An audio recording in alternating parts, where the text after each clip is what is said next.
ከኢቢኤስ ቢዝነስ ጋር ነው ቆይታ እያደረጋችሁ ያላችሁት። በዛሬው ቆይታችን በዝርዝር ወደ ምንመለከተው ጉዳይ አልፈናል። የዋጋ ንረት በእጃችን ባለው ገንዘብ የመግዛት አቅም ላይ የሚፈጥረው ተጽዕኖ ገንዘቤን ምን ላይ ባውለው ከኪሳራ ያድነኛል የሚለውን ጥያቄ እንድንጠይቅ ያስገድደናል። ታዲያ በዚህ ወቅት ሰዎች የሚመርጧቸው የኢንቨስትመንትና የቁጠባ አማራጮች ምንድናቸው የሚለውን ባልደረባችን ሃይማኖት ወርቁ ወጣ ብላ የተለያዩ ግለሰቦችን እንዲሁም የዘርፉ ባለሙያዎችን አነጋግራለች። እሱን ተከታትለን እንምጣ።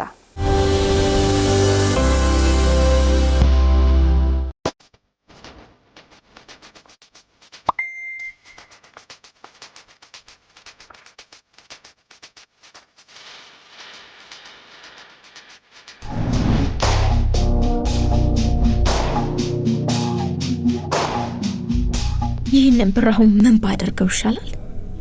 በቃ እዚሁ ባንክ አካውንቴ ውስጥ ትቼው እስኪወልድ ጠብቀው። አይ ወርቅ ገዝቼ ላስቀምጥ፣ ማን ያውቃል? ወይ አንድ ታዋቂ ኩባንያ አክሲዮን ገዝቼ የወደፊት ባለድርሻ ልሁን እንዴ? ግን እኮ እቁብ ገብቼ እጣ ይወጣልኝን ብር በአንድ ጊዜ ሰብስቤ ትልቅ ነገር ልሰራበት እችላለሁ። ወቸው ጉድ! ይህ ነገር ማን ያውቃል ብዬ ወይ ስልክ ልግዛበት ይሁን እንዴ?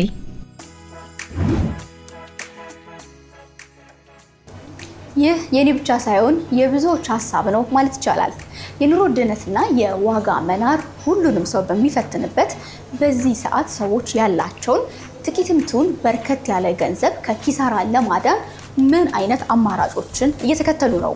በዚህ ጉዳይ ላይ ወጣ ብለን የተለያዩ ግለሰቦችን ያላቸውን ልምድና ሀሳብ ጠይቀናል። ተከታተልን እንመለስ። የዘይት ዋጋን ከ5 ወር በፊትና ከ5 ወር በኋላ ያለው ዋጋ ልዩነቱን ታውቂያለሽ። ስለዚህ ለቤት ያስፈልጋል የምትይው ጤፍ ከሆነ ጤፍን ገዝተሽ ማስቀመጥ፣ ፓስታ ያስፈልጋል የምትይ ከሆነ ፓስታ፣ አይ ደግሞ መኪና ያስፈልጋል የምትይ ከሆነ አትሊስት ተበድረሽም ጨምረሽም ቢሆን መኪና መግዛት ካሰብሽ መኪና መግዛት ትችያለሽ። ኢንፍሌሽኑ እየጨመረ ሲመጣ የገንዘብ የመግዛት አቅሙ ይቀንሳል። ስለዚህ ገንዘብ የመግዛት አቅሙ ከጊዜ ወደ ጊዜ እየቀነሰ ስለሚመጣ ማድረግ ያለበት ምንድነው? የሆነ ነገር ላይ ኢንቨስት ማድረግ፣ ቦታ ላይ ሊሆን ይችላል፣ ቤት ላይ ሊሆን ይችላል፣ እቃ ግዢ ላይ ሊሆን ይችላል። እነዚህ ነገሮች አፕሪሺየት እያደረጉ ስለሚመጡ ማለት ነው። ከመሞት መሰንበት ይባላልና በአግባብ ሁኔታ ላይ ቢችሉ ቢነግዱበት፣ ካልቻሉ ደግሞ ጊዜያዊ የሆኑ ነገሮችን ለቤተሰብ ፍጆታና ለአንዳንድ ነገሮች ማድረግ ተገቢ ነው ብዬ አምናለሁ። አንዳንዴ እቃዎች መግዛት ሲኖርብኝ እቃዎች ገዝቼ ያስቀምጣለሁ።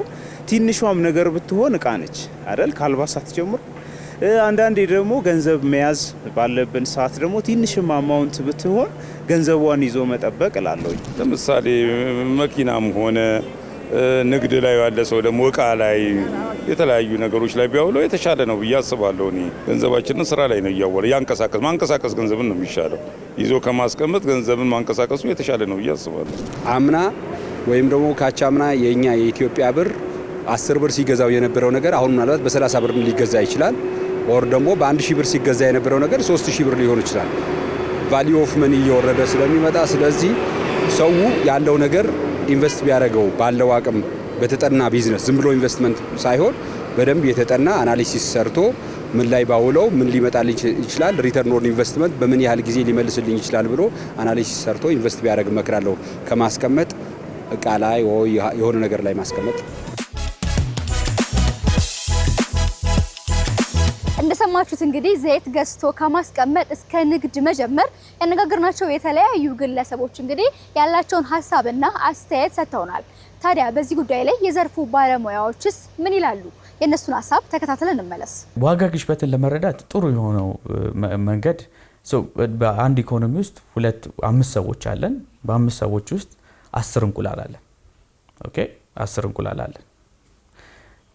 እዛ ኢኮኖሚ ውስጥ ያለው 1000 ብር ከሆነ ኪሳችን ውስጥ 1000 ብር ካለ እኛ እነዚህን 10 እንቁላል 5 ሰዎች ብንገባይበት ገንዘብ 1000 ብር ብቻ ነው አይደለ? ይሄ የተረጋጋ የሆነ ዋጋ ስርዓት እንዲፈጠር ያደርጋል። ያቺኛውን እንቁላል ስንገባይ መቼስ ካለው ሁላችን አምስታችንም ካለን የገንዘብ ኢኮኖሚስ ከሚሮጠው የገንዘብ ውስጥ ከ1000 ብር ውስጥ ወይ አንዳችን ለአንዳችን ስራ እየሰራን ከዛ ከምናገኛት ገቢኖችን እንቁላል አንዳችን እየሰራን ወይ አንዳችን እንቁላሏን እያመረተን ብንገባይ አይደለ? በዚህ መሃል ግን መጥቶ ግን እኔ 10,000 ብር አትሜ ኢኮኖሚ ውስጥ ቢጨምረው ግን ምኑ ነው የጨመረው? እንቁላሉ አልጨመረም። 10 እንቁላል ነው፣ 5 ሰዎች ነን። ገንዘቡ ግን ከ1000 ብር ወደ 10000 ብር ሄዷል። ይሄ ማለት ዋጋ ግሽበት ነው ያለው። የሚመረተው ምርት አልጨመረም። የምንገበያየው ግብይት ሰዎች ሪሌቲቭሊ አልጨመርንም። ወይ ህዝብ ብዛት አልጨመረም። ፍላጎት ቢጨምር ነው አይደለ? ግን ምኑ ነው የጨመረው? ዝም ብሎ ገንዘቡን የተቆለለው። ይሄ ማለት ዋጋ ግሽበት ነው። የኢንፍሌሽን ሬት አለ መንግስት በየጊዜው የሚያወጣቸው ሲቀነስ የኖሚናል ኢንተረስት የምንለው አለ። ገንዘባችንን ባንክ ብናስቀምጥ ሚኒማም የምናገኘው ገንዘብ አሁን ባለው ሬት 7% ነው። ለምሳሌ ባለፈው 13% ደርሷል ግሽበት። 13 ሲቀነስ 6 7 6 ይቀራል።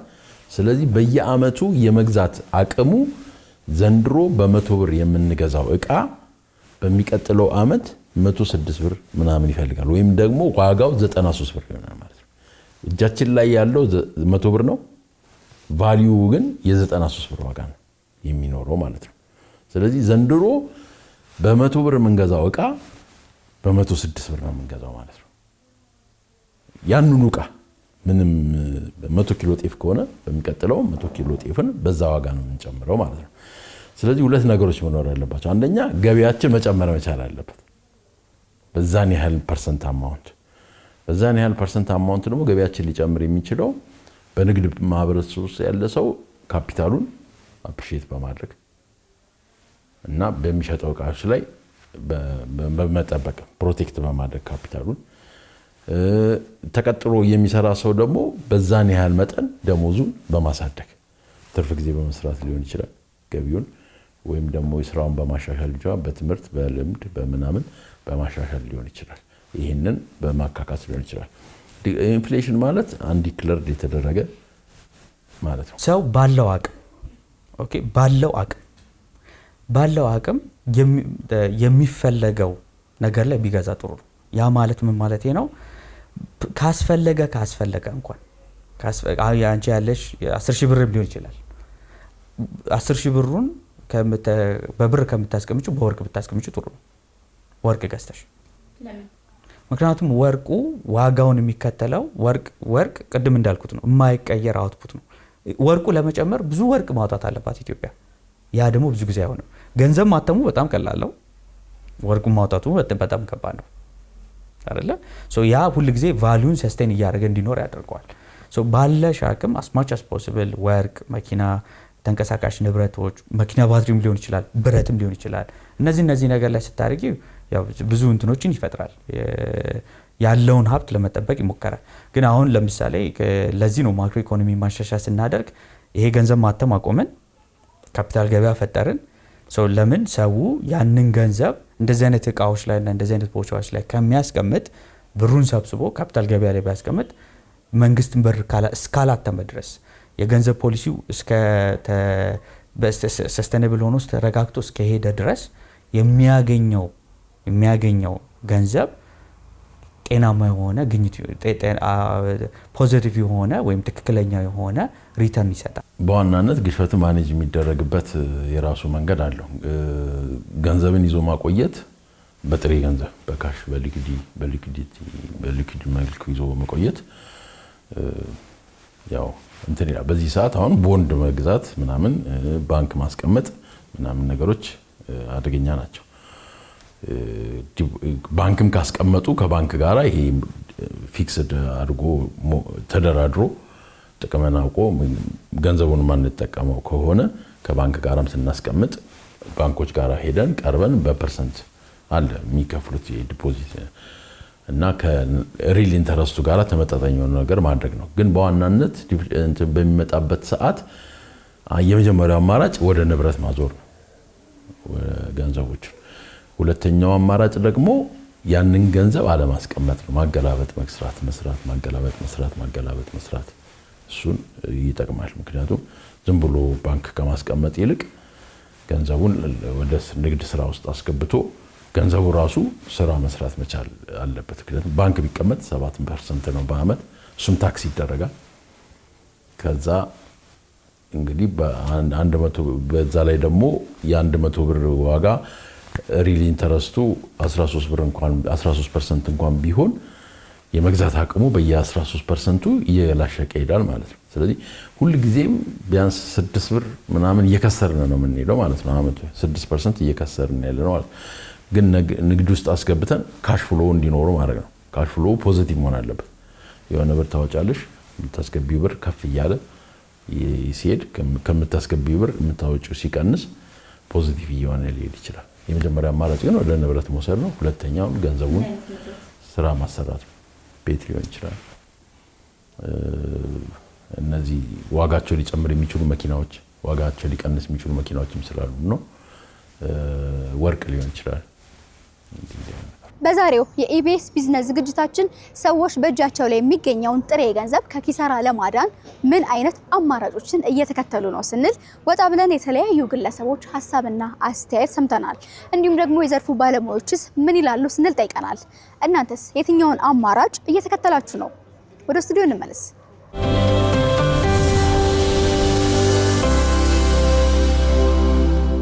እስከ መጨረሻው ድረስ ከኛ ጋር ስለነበራችሁ እናመሰግናለን። የምናዘጋጃቸውን አዝናኝ ቪዲዮዎች ማየት ከፈለጋችሁ እዚች ጋር ጠቅ ያድርጉ።